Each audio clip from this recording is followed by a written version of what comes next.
Hello friends, welcome to our channel MP Gyan Station. This is Manish Srivastav. In today's lecture we will talk about US H1B visa suspension. ये current affairs का topic है। इसमें हम लोग अभी recently जो है US ने कई जो नॉन इमिग्रेंट वीज़ाज होते हैं उन पर जो है सस्पेंशन कर दिया है उसको ईयर एंड तक, मतलब 31 दिसंबर 2020 तक आप वहाँ नहीं जा सकते। तो उसी पूरे सिनेरियो को हम समझेंगे आज की क्लास में। तो स्टार्ट करते हैं हम लेक्चर में। सबसे पहले आपको पता होना चाहिए वीज़ा क्या होता है। जिनको भी नहीं पता है बहुत आसानी से आ जाएगा समझने। वीज़ा एक ऑफिशियल डॉक्यूमेंट है जिसके थ्रू आप कोई दूसरी कंट्री में जाते हैं। जैसे आपने पासपोर्ट देखा होगा तो पासपोर्ट के अंदर ऐसे पेजेस दिए होते हैं, उन पासपोर्ट के ऊपर आपको ऐसे ठप्पे लगवाने होते हैं, मतलब स्टैंप्स लगवाने होते हैं। ये स्टैंप या ग्लूड जो होता है अगर पासपोर्ट में लग जाता है किसी पर्टिकुलर कंट्री का, by the permission of their embassy, जो उनके राजदूत कार्यालय होते हैं, उन पे अगर आप जाते हैं वीज़ा अप्लाई करते हैं और अगर वो आपको वीज़ा सैंक्शन या इशू कर देते हैं तो आप फ्री टू मूव हैं उन कंट्रीज़ के लिए। तो ये एक ऑफिशियल डॉक्यूमेंट है, ये पासपोर्ट नहीं होता। वीज़ा एक आपको एक ऑफिशियल डॉक्यूमेंट है जो कि आपको लीगली उस कंट्री के अंदर विजिट करने के लिए परमिशन प्रोवाइड करता है।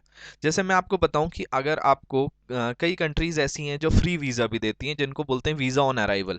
आप उन कंट्रीज़ में जाएंगे तो आपको पहले से वीज़ा जो है अप्लाई नहीं करना होता है। आप वहाँ पहुँचेंगे तो आपके पासपोर्ट पर जो है वीज़ा वो उस उन्हीं कंट्रीज़ में आप पहुँचने पर होता है, तो उसको वीज़ा ऑन अराइवल कहते हैं। और फ्री वीज़ा ऐसे कई कंट्री हैं, जैसे जमाइका हो गई, मकाऊ हो गई, नेपाल हो गया, भूटान हो गया, इंडोनेशिया, मालदीव्स, थाईलैंड, मॉरिशस, ऐसे बहुत सारी कंट्रीज़ हैं जहाँ आपको किसी भी तरह का वीज़ा प्रोसेस नहीं करना पड़ता। आप जो है ईजिली जो है वहाँ का वीज़ा ऑन अराइवल हो जाता है। लेकिन कुछ कंट्रीज़ हैं जिनके लिए आपको वीज़ा अप्लाई करना होता है, उसके लिए अलग से मनी भी आपको जो है फिल करना होता है। जैसे यूएसए की बात करें तो यूएसए में बहुत सारे टाइप के वीज़ाज हैं। मैं उनको बहुत डिटेल में आपको इस क्लास में समझाऊंगा और समझने भी आ जाएगा आपको सब कुछ। तो मैं बता रहा हूँ, जैसे यूएसए जाना है आपको तो यूएसए जाने से के लिए आपके पास सिर्फ पासपोर्ट है तो इससे काम नहीं होगा, आपको वीज़ा भी चाहिए। अब वीज़ा के लिए क्या करेंगे आप? तो वीज़ा जो है उसके लिए आपको यूएस एम्बेसी, जो भारत में जो उनका दूतावास कार्यालय है जिसको यूएस एम्बेसी कहते हैं, वहाँ पे आपको अप्लाई करना पड़ेगा। वो आपके अलग अलग रीजंस होते हैं। जैसे आपको मैं वीज़ास के टाइप बताऊं तो आप वहाँ पर टूरिस्ट वीज़ा होता है एक, कि आप वहाँ पे घूमने जा रहे हैं। एक एक्स वीज़ा होता है।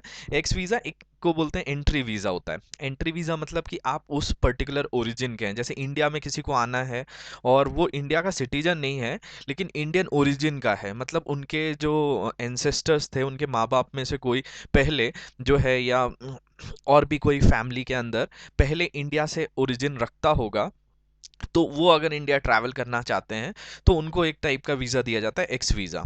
या कोई एम्प्लॉयमेंट के लिए आ रहा है, कोई जॉब के लिए आ रहा है, कोई किसी भी तरह के बिजनेस के लिए अगर वो विजिट हो रहा है तो उसको एम्प्लॉयमेंट या बिजनेस वीज़ा कहते हैं।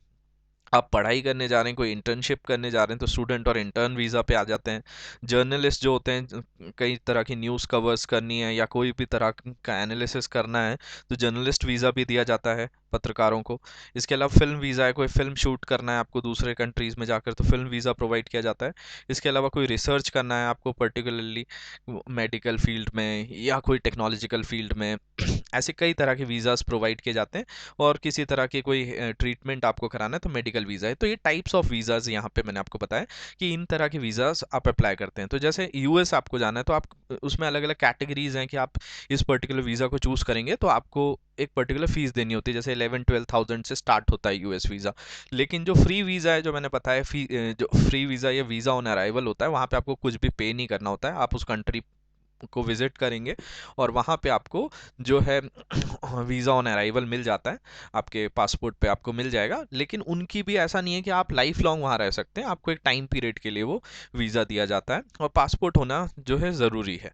तो हम लोग इस लेक्चर में जो बात कर रहे हैं वो यूएस ने अभी रिसेंटली जो है कई तरह के जो वीज़ाज़ हैं उनको सस्पेंड कर दिया है। तो वो वर्क वीज़ा का क्या जो है प्रोटोकॉल है, किस तरह से वो वर्क करते हैं, उस चीज़ को आज हम क्लास में समझेंगे। तो ये जो है आज का जो है हॉट टॉपिक है। इसमें यूएस ने जो है सस्पेंड कर दिया है H1 and certain other non immigrant worker visas. H1B visa बहुत इंपॉर्टेंट है, यही हमारे लिए मेन क्लास में काम है। उसके अलावा भी होता है, H2B होता है, H4 होता है, J1 J2 L1, ये सभी चीज़ें हैं, लेकिन इसमें सबसे इंपॉर्टेंट है H1B वीज़ा। अब ये नॉन इमिग्रेंट वर्कर वीज़ा जो है ये क्या होता है, इसको भी थोड़ा समझेंगे। और लेकिन आपको यहाँ पे एक चीज़ समझनी है कि यूएस ने अभी 2020 तक के एंड तक, मतलब 31 दिसंबर 2020 तक आप किसी भी तरह के जो है नॉन इमिग्रेंट वर्कर वीज़ास को अप्लाई नहीं कर सकते हैं। यूएस ने इसको कैंसिल कर दिया। तो यूएस के अंदर कोई भी जा नहीं सकता है जो इमिग्रेंट हो, नॉन इमिग्रेंट वर्कर हो, मतलब जो वहाँ की सिटीजनशिप नहीं ले रहा है, वहाँ पे किसी तरह से काम करने जा रहा है, तो उन तरह के जो वीज़ा हैं उनको सस्पेंड कर दिया है। अब इसके पीछे रीज़न क्या दिया गया है, तो यूएस ने क्लेम किया है कि अभी कोविड-19 पैंडेमिक के कारण वहाँ पे जो है इकोनॉमी जो है वो उनकी थोड़ी सी ट्रैक से उतर गई है, इतना एम्प्लॉयमेंट नहीं हो रहा है। तो वो ये उनका जो परसेप्शन है कि हम लोग पहले यूएस सिटीजन्स को जो है जॉब्स प्रोवाइड करेंगे, तो हम बाहर से आने वाले लोगों को जॉब्स नहीं देंगे। तो इसलिए ये 31 दिसंबर तक जो है बैन कर दिया गया। वैसे मैं आपको बताऊंगा कि 22 जून से पहले 60 दिन का पहले सस्पेंशन लगा दिया था डोनाल्ड ट्रंप ने, और 23 जून से ये 31 दिसंबर तक वापस से जो है सस्पेंशन कर दिया है कि इसके बीच में भी कोई अप्लाई नहीं कर सकता है। तो मई मंथ में लास्ट टाइम जो है H1B वीज़ा के लिए बहुत सारे जो है एप्लीकेशंस आए थे, लेकिन जून से अब दिसंबर तक किसी भी तरह का जो है H1B वीज़ा या किसी भी तरह के नॉन इमिग्रेंट वर्कर वीज़ास को अप्लाई नहीं कर सकते। यूएस ने उसको कम्प्लीटली सस्पेंड कर दिया गया है। तो मैंने आपको इसका रीज़न बताया कि to protect domestic worker who had been impacted due to the contraction in the economy in the wake of कोविड-19 पैंडमिक। तो ये कोरोना जो कोविड-19 पैंडमिक जो आया है उसके कारण यूएस में जॉब्स बनी रहे, वहाँ के लोगों को पहले प्रायोरिटी मिले। तो डोनाल्ड ट्रंप का एक ट्रम्प कार्ड है कि अभी नवंबर में इलेक्शंस हैं, तो उनका मेन चीज़ है। लेकिन मैं आपको बताऊंगा कि उस चीज़ का क्या फ़र्क इंडिया पे पड़ने वाला है और यूएस पे क्या पड़ने वाला है, तो आपको बहुत अच्छे से समझने आ जाएगा। तो यहाँ से बस एक चीज़ समझनी है कि यूएस ने जो है नॉन इमिग्रेंट वर्कर वीज़ास को 2020 दिसंबर तक सस्पेंड कर दिया है। अब हो सकता है आगे भी वो सस्पेंड कर दें, उसका कुछ भी नहीं कर सकते, बट अभी हमको ये चीज़ समझनी है 31 दिसंबर तक करना है। तो इसके लिए यूएस का थोड़ा मैकेनिज्म समझते हैं हम लोग कि यूएस में क्या वीज़ा टाइप्स होते हैं। तो वहाँ पे आप पढ़ेंगे कि दो तरह के वीज़ाज होते हैं, एक होता है नॉन इमिग्रेंट वीज़ा, एक होता है इमिग्रेंट वीज़ा। अब जो इमिग्रेंट वीज़ा होता है वो उस तरीके का वीज़ा है होता है कि जिससे आप यूएस में परमानेंटली शिफ्ट हो सकते हैं। मतलब ऐसा नहीं है कि आपको कुछ सालों बाद वहाँ से वापस आना पड़े जब आपका वीज़ा एक्सपायर हो जाए। तो ये जो होते हैं इमिग्रेंट वीज़ा जो होते हैं वो उनके लिए होते हैं जो यूएस में परमानेंटली शिफ्ट होना चाहते हैं। जैसे ग्रीन कार्ड सुना होगा आपने कि ग्रीन कार्ड मिल जाता है। तो इसमें ये अलग अलग मैंने एग्जाम्पल बताए आपको, जैसे IR1 होता है, CR1 होता है, K1 होता है, K3 होते हैं। ये सब तरह के इमिग्रेंट वीज़ा हैं। मतलब इसमें जैसे कि कोई यूएस सिटीजन से मैरिज कर लेता है तो उसको परमानेंटली वहाँ की सिटीजनशिप दे दी जाती है, या किसी बच्चे को जो है ऑर्फेनेज से अगर किसी ने अडॉप्ट किया है और वो यूएस ले जाना चाहता है तो उसको जो है particularly immigrant type of visas provide कर दिए जाते हैं। बहुत सारे ग्राउंड्स हैं जिनके थ्रू वहाँ पे आपको परमानेंट सिटीजनशिप मिल जाएगी। लेकिन जो नॉन इमिग्रेंट वीज़ा है ये जो है टेम्पररी विजिट्स के लिए होता है, कुछ पर्टिकुलर टाइम के लिए होता है। आपको ऐसा नहीं है कि परमानेंटली आप जाकर यूएस में रह सकते हैं। जब आपका वो वीज़ा डेट एक्सपायर हो जाएगा तो आपको वापस जो है अपनी कंट्री में आना पड़ेगा और उसके बाद आपको री अप्लाई करना पड़ेगा, तब जाकर आप वहाँ जा सकते हैं। तो इसी में जो है ये temporary visit such as for tourism, आप कोई टूर करने जा रहे हैं, कुछ घूमने जा रहे हैं, कोई बिजनेस वर्क से जा रहे हैं, कोई किसी की फैमिली विजिट करने जा रहे हैं या पढ़ने जा रहे हैं, ये एक मेन जो है नॉन इमिग्रेंट के जो है कैटेगरीज आती हैं। तो इसी में जो है इंपॉर्टेंट है H1B visa, H2B visa, H4 visa, J1 J2 और L वीज़ा।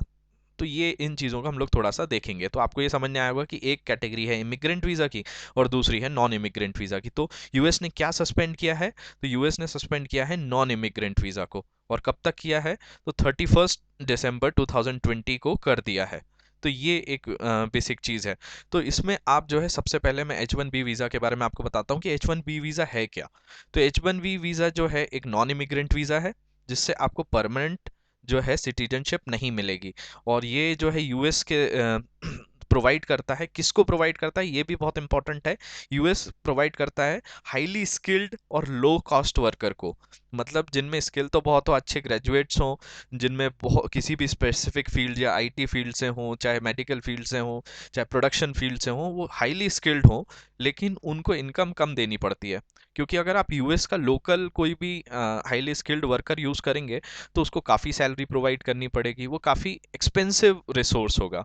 तो ये H1B वीज़ा एक तरह का ट्रम्प कार्ड वहाँ वर्क करता है कि आप अच्छे एक स्किल्ड वर्कर को वहाँ लेकर जाते हैं और उसको लो कॉस्ट में वहाँ पे काम करा लेते हैं। तो ये दोनों के लिए ही अच्छा होता है कि जो जैसे इंडिया की बात करें, इंडिया में जो एवरेज सैलरी है किसी आईटी फर्म में, तो वो अगर जैसे हम मान लें कि वो एक्सपीरियंस बेसिस पे होता है, जैसे कि किसी के पास 1 to 2 years का एक्सपीरियंस है और वो कोई अच्छी फर्म में काम कर रहा है, तो उसको maximum to maximum Indian companies जो है 2-3 लाख रुपीज़ मैक्सिमम दे सकती है। बट अगर वो यूएस में शिफ्ट होता है तो उसी पर्टिकुलर सिटीजन्स को अराउंड 7 to 8 लाख रुपीज़ भी पर एनम जो है पर मंथ उसको प्रोवाइड कर दिया जाएगा। तो ये थोड़ा सा वेरी हो जाता है, मतलब दोनों के लिए विन विन सिचुएशन है कि वो इंडिया से भी जाकर वहाँ पर ज़्यादा पैसे में काम कर रहा है, और यूएस में अगर वही कोई स्किल्ड वर्कर है तो उनकी सैलरी और ज़्यादा होती है। अराउंड जो है अगर हम कंसिडर करें तो जो इंडियन सिटीजन को वो 7 लाख रुपीज़ दे रहे हैं, तो वहीं यूएस सिटीजन्स को उनको 40-50 lakh rupees per month provide करना होता है,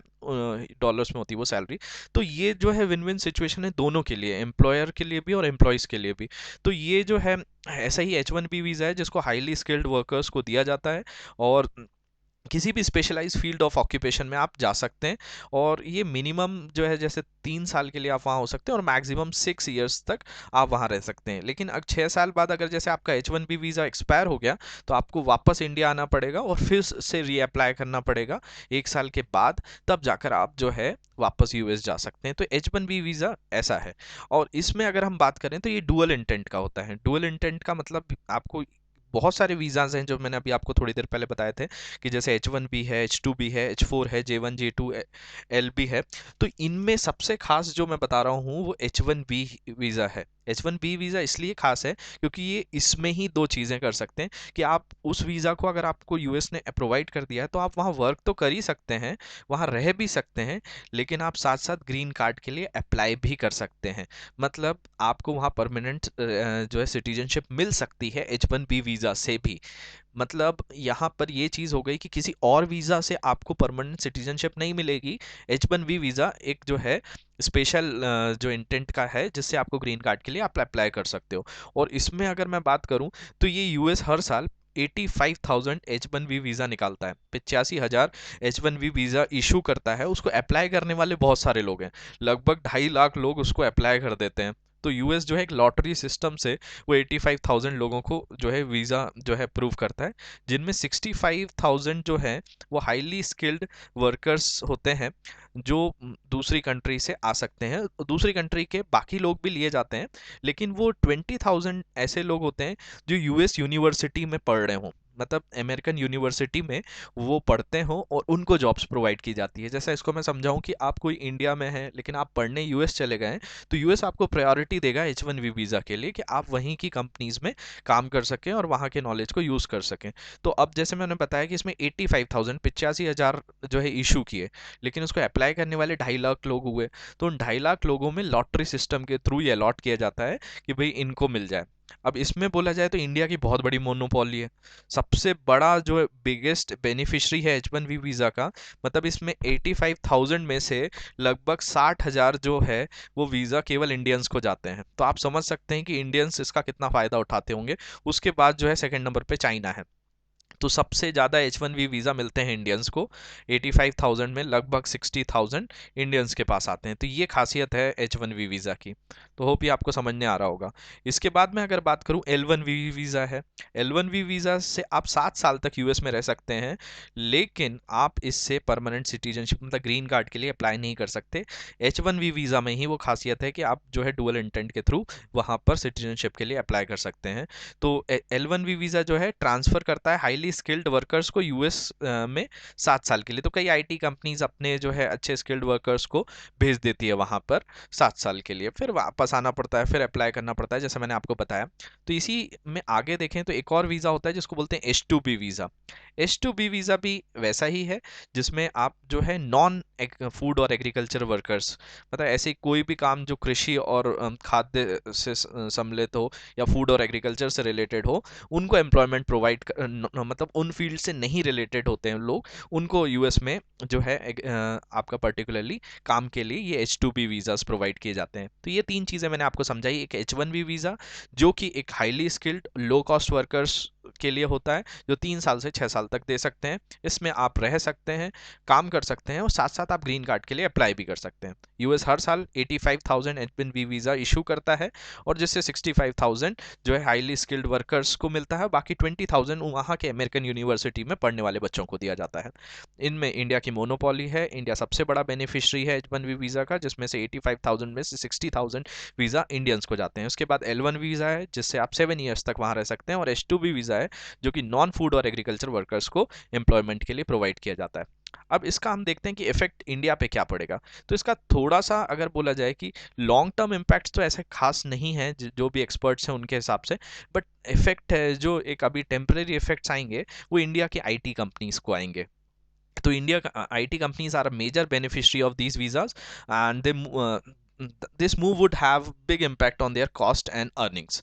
अब इसको समझने के लिए मैं आपको थोड़ा सा एक एग्जांपल देता हूँ। जैसे इंडिया की कई आउटसोर्स कंपनीज हैं, जैसे इन्फोसिस है, विप्रो है, टीसीएस है, इनको थोड़ा सा असर होगा, वो भी बहुत ज़्यादा टाइम के लिए नहीं, क्योंकि इन्होंने भी प्रिपरेशन कर ली है जो जब से डोनाल्ड ट्रंप आए। तो इसको समझने के लिए जैसे हम समझते हैं कि विप्रो का कोई प्लांट है जो गुड़गांव में है, और विप्रो का ही एक जो है प्लांट फ्लोरिडा या न्यूयॉर्क में है। तो अगर न्यूयॉर्क के लिए विप्रो किसी बंदे को हायर करेगी यूएस से, तो उसको ज़्यादा पे करना पड़ेगा। तो यूएस भेजने के लिए विप्रो क्या करेगी कि गुड़गांव से अपना कोई एम्प्लॉय जिसको H1B वीज़ा प्रोवाइड करके या L1B वीज़ा ऐसे करके वो यूएस भेज दे, तो उसको उतना पे भी नहीं करना पड़ेगा और वहाँ पर जो है उसका काम भी हो जाएगा। तो इस तरह से दोनों के लिए विन विन सिचुएशन होती है कि इंडियंस को भी वहाँ पे अच्छा पे मिल जाता है, और जो इंडियन कंपनीज हैं उनको उतना ज़्यादा पे नहीं करना पड़ता जितना उनको एक अमेरिकन सिटीजन्स को देना पड़ता है। तो ये आउटसोर्सिंग कंपनी को अगर जैसे ये वीज़ा सस्पेंड कर दिए गए हैं, तो उनको अभी काम कराने के लिए वहाँ पर जो भी पर्टिकुलरली कोई भी प्रोजेक्ट्स होंगे उसके लिए अमेरिकन जो वर्कर्स हैं उनको हायर करना पड़ेगा।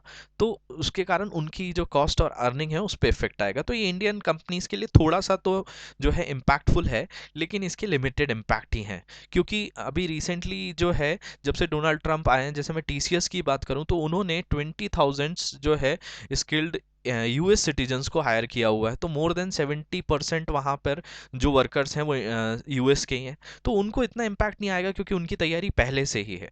लेकिन इंडिया के लिए इसके कुछ पॉजिटिव इम्पैक्ट्स भी हैं, जिनको मैं बात करूं, it will also help retain high skilled workers planning go to US. मतलब जो सिटीजन्स जो हैं जो बहुत हाईली स्किल्ड हैं इंडियंस में इंडिया के अंदर, और वो यूएस जाना चाह रहे थे, तो इस वीज़ा के सस्पेंशन से वो इंडिया में ही रहेंगे। तो हम उनके टैलेंट का, उनके व्यूज़ का और उनके जो है जो बेसिकली उनमें जो भी पर्टिकुलर टैलेंट है उसको इंडिया में यूज़ कर सकते हैं। तो it will help to boost Indian economy. तो ये जो है हम लोग रिटेन कर सकते हैं हाईली स्किल्ड वर्कर्स को इंडिया के अंदर ही। इसके अलावा जो है अगर जैसे यूएस में इतने सारे, जैसे मैं बता रहा हूँ कि केवल 85,000 तो आपका H1B वीज़ा ही जो है वो अप्लाई किए जाते हैं। मैं एक रिसेंट 2019 की एक स्टडी बताऊं आपको, तो 2019 में ओवरऑल वीज़ास के लिए जो बोला जाए कि यूएस ने जो वीज़ा इशू किए थे 1,88,123 वीज़ा इशू किए थे, जिसमें से सिर्फ इंडियंस को ही मिलने वाले थे 1,31,000, 28,000 अराउंड चाइना को गए थे। तो अब इतने सारे जो अगर आप नॉन इमिग्रेंट वर्कर्स को वहाँ बुलाते हो, तो अगर आप ये सडनली इसको बंद कर दोगे तो इतने सारे वर्कर्स की वहाँ शॉर्टेज हो जाएगी और हाईली स्किल्ड वर्कर्स वहाँ पे कम मिलेंगे। ये नहीं कह रहा हूँ कि बिल्कुल ही नहीं मिलेंगे, लेकिन आपको जो भी आपका एक्सपेंशन करना है उसमें कम वर्कर्स मिलेंगे, तो आपको शॉर्टेज होगी। तो इसके कारण क्या होगा कि वो आउटसोर्स करेंगे। जैसे यूएस की कोई कंपनी है, उसको कोई काम कराना है, तो वहाँ पे उसके पास स्किल्ड वर्कर नहीं है, तो जैसे वो इंडिया को अप्रोच करता है, तो इंडिया को अप्रोच करने के कारण वो इंडिया की इकोनॉमी में पैसा आएगा। तो this lead to more services in India as outsourcing of work may increase due to shortage of skilled workers in the US। तो इस वहाँ पे जो भी स्किल्ड लोग हैं उनकी कमी होने के कारण ये इंडिया को फ़ायदा मिलेगा। और इंडिया में जो लोग हैं वहाँ पे, जैसे मैं बता रहा हूँ कि 1,31,000 केवल 2019 में लोग चले गए। तो अगर इतने लोग वहाँ नहीं जाएंगे तो वो लोग जो हैं यहाँ पर एम्प्लॉयमेंट को इंक्रीज़ करेंगे, कोई स्टार्टअप्स, कोई पेटेंट्स को स्टार्ट करेंगे, तो उनके लिए जो है इंडिया में हेल्प होगा। तो as the employment rate in India is rising, these highly skilled resources could directly contribute to boosting of Indian economy. तो ये इंडियन इकोनॉमी के लिए एक बहुत बड़ा अच्छा अवसर है कि हम लोग जो है ऐसे स्किल्ड वर्कर्स को इंडिया में यूज़ कर सकते हैं, उनके टैलेंट को ट्रांसफॉर्म कर सकते हैं। बहुत सारे हमारे इंडिया में अभी भी चीज़ें चल रही हैं, तो इट विल हेल्प। और यहाँ पे हम ये भी बोल सकते हैं कि जो लोग इंडिया से वहाँ जा चुके हैं, जिनको ऑलरेडी H1B वीज़ा मिल चुका है, जैसे मैंने आपको पहले भी बताया था कि H1B वीज़ा की मैक्सिमम जो लिमिट है वो 6 ईयर्स तक है। अब जैसे लास्ट ईयर ही किसी ने अप्लाई किया तो वो 6 साल तक तो यूएस में रह ही सकता है, तो वो 2025 तक वहाँ पर है। तो अब यूएस में स्किल्ड वर्कर्स की कमी होगी, तो ऐसे वर्कर जिन्होंने जो पहले से वहाँ रह रहे हैं उनको अच्छा सैलरी प्रोवाइड किया जाएगा, तो ये उनको भी एग्जिस्टिंग H1B वीज़ा को भी जो है यूएस में वो अच्छी जो है सैलरी अर्न कर सकते हैं, उनकी एक तरह की मोनोपोली हो जाएगी। तो ये इंडिया के हर सेंस में ये है, लेकिन शॉर्ट टर्म टाइम के लिए इंडिया की आईटी कंपनीज को थोड़ा सा हिट करेगा, बट उन्होंने भी अपनी तैयारी करके रखी हुई है, जो मैं आपको यहाँ पे बता चुका हूँ। अब मैं यूएस के बारे में बात करता हूँ कि वहाँ की इकोनॉमी में क्या होगा। जैसे कि अभी हमने डिस्कस किया कि इतने सारे स्किल्ड वर्कर्स यूएस हर साल जाते हैं, तो this will create a critical skill gap. Skill gap है, वहाँ पे स्किल जो है वो इतना लेवल पे प्रोवाइड नहीं हो पाएगा जितना अभी हो रहा है, अगर ये सस्पेंशन जो हुआ है। तो that exist in the US for all companies and will become a hurdle for US economy to remain competitive for a global perspective. कि यूएस जो है वर्ल्ड की एक सबसे बड़ी इकोनॉमी है, तो अगर इतना उनके पास मैन पावर की कमी होगी तो कहीं ना कहीं उनकी इकोनॉमी को भी वो एडवर्सली हिट करेगा। इसके अलावा जो इंडियन कंपनीज हैं जो यूएस में है, अब जब उनको इतना ज़्यादा इन्वेस्ट करना पड़ेगा तो धीरे धीरे वो क्या करेंगी, वो यूएस से इंडिया में शिफ्ट करेंगी और यहीं से आउटसोर्स करके उनके काम करके देंगी। तो इससे जो है Indian tech companies entirely offshore their operation to India, which eventually led to job losses for American worker. जैसे मैंने अभी बताया कि टीसीएस में 70% वर्कर यूएस के हैं, तो अगर वो सस्पेंड कर देता है तो वो 70 अगर किसी तरह से टीसीएस बोलता है कि हम यूएस में अपना जो है किसी भी तरह का कोई भी ऑफिस ना चलाते हुए इंडिया में शिफ्ट करते हैं उसको, तो इंडिया में शिफ्ट करने के कारण इसको एम्प्लॉयमेंट इंडियंस को मिलेगा और वहाँ पे यूएस जो सिटीजन्स उसमें वर्क कर रहे होंगे वो अनएम्प्लॉयड हो जाएंगे। तो ये भी एक तरह का जो है, क्योंकि कंपनी भी एक लेवल तक जो है लॉस बियर करेगी या अपनी कॉस्ट को बढ़ाएगी, उसके बाद वो भी जो है अपने जो है एक्सपेंस को मैनेज करने के लिए ये स्टेप भी ले सकती है। तो this will adversely effect US American workers. इसके अलावा यूएस को जो है स्किल्ड वर्कर्स चाहिए ही चाहिए, जैसे मैं बता रहा हूँ कि इतने सारे लोग क्यों जाते हैं वहाँ पे, कि वहाँ पे एक प्रोडक्शन होता है, मेडिकल रिसर्चेस होती हैं, डेवलपमेंट होती हैं। अभी जितने भी आप देख लीजिए कोविड-19 पेंडेमिक में भी जो बड़ी बड़ी मेडिकल रिसर्च होती है उसमें बहुत सारे इंडियंस हैं। आप माइक्रोसॉफ्ट में सुंदर पिचाई का नाम सुन लें, आप प्रवीण राव का नाम सुन लें, आप बहुत सारे जगह सत्या नडेला सुन लें, बहुत सारे इंडियंस वहाँ पर रह रहे हैं। तो ये सब हाईली स्किल्ड वर्क फोर्स हैं, जो कई कंपनीज के सीईओ भी हैं। उसके अलावा बहुत सारा वर्क फोर्स जो है इंडिया से यहाँ प्रोवाइड होता है। तो एक डेटा के अकॉर्डिंगली जो 15% नॉन इमिग्रेंट वर्कर हैं, मतलब 15% ऐसे लोग जो यूएस के नहीं हैं, वो यूएस की इकोनॉमी में 25% जो है वो कंट्रीब्यूट करते हैं। 15% लोग 25% जो इकोनॉमी में कंट्रीब्यूट कर रहे हैं in the form of startups, patents. In startup शुरू करते हैं, पेटेंट्स बनाते हैं, तो उनके थ्रू ये जो 15% लोग हैं वो 25% तक उनकी इकोनॉमी बूस्ट करते हैं। तो अगर यूएस इनके ऊपर रोक लगाएगा तो उनके कहीं ना कहीं इकोनॉमी पर भी बहुत बड़ा असर पड़ेगा। उनकी इकोनॉमी जो है कि वहाँ पे जो स्किल्ड दिमाग जा रहे हैं और वो वहाँ पर जो है अच्छा उस चीज़ को बूस्ट कर पा रहे हैं, तो वो कहीं ना कहीं यूएस इकोनॉमी को हेल्प जो है डिट्रॉइट करेगा। तो ये डोनाल्ड ट्रंप का जो स्टेप है वो कहीं ना कहीं उन्हीं के लिए भारी पड़ने वाला है।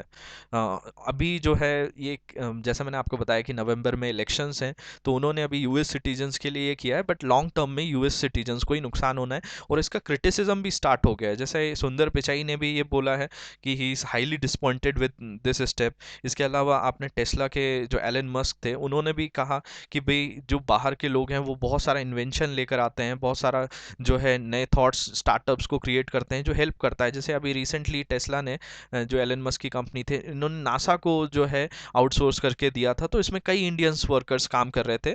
तो ये जो इनका क्रिटिसिज्म है ये एकदम पॉइंट टू पॉइंट है। तो ये जो है पर्टिकुलर इशू जो अभी यूएस में चल रहा है और यूएस के कारण इंडिया को भी जो इफेक्ट करता है, और किस लेवल पे इंडिया को इफेक्ट करेगा और किस लेवल पे जो है यूएस को इम्पैक्ट डालेगा, ये चीज़ मैंने आपको यहाँ पे क्लियर करी। तो होप आपको ये चीज़ पूरी समझ में आई होगी। अगर आपको हमारे लेक्चर्स पसंद आ रहे हैं तो please subscribe to our channel. इसके साथ मैं एक और चीज़ बताना चाहूँगा कि फ्रॉम टुमारो ऑनवर्ड्स हम लोग पॉलिटी पर भी एक सीरीज़ लेकर आ रहे हैं। ज्योग्राफी पे हमारी सीरीज़ ऑलरेडी चल रही है, जिसमें हम लोग 4 से 5 टॉपिक्स कवर कर चुके हैं। जिन्होंने भी वो लेक्चर्स नहीं देखे हैं ज्योग्राफी की सीरीज़, आप ज़रूर देखिए, वो पूरी कंप्लीट होगी सीरीज़। अभी इंडियन ज्योग्राफी पे चल रही है और कल से आपकी इंडियन पॉलिटी के ऊपर भी हम लोग सीरीज़ लेकर आ रहे हैं। तो ये सीरीज़ जो है वीकली जो है 3 लेक्चर्स पॉलिटी के आएंगे, 3 लेक्चर्स आपके ज्योग्राफी के भी आएंगे। इसके अलावा करंट अफेयर्स के ऊपर भी हम लोग ऐसे लेक्चर्स लाते रहेंगे। तो आप कमेंट सेक्शन में ज़रूर बताएं कि और भी आपको कोई टॉपिक्स पढ़ने हों और आपको लेक्चर्स पसंद आ रहे हैं, तो कमेंट सेक्शन में उसको ज़रूर अप्रिशिएट करें। Thank you very much.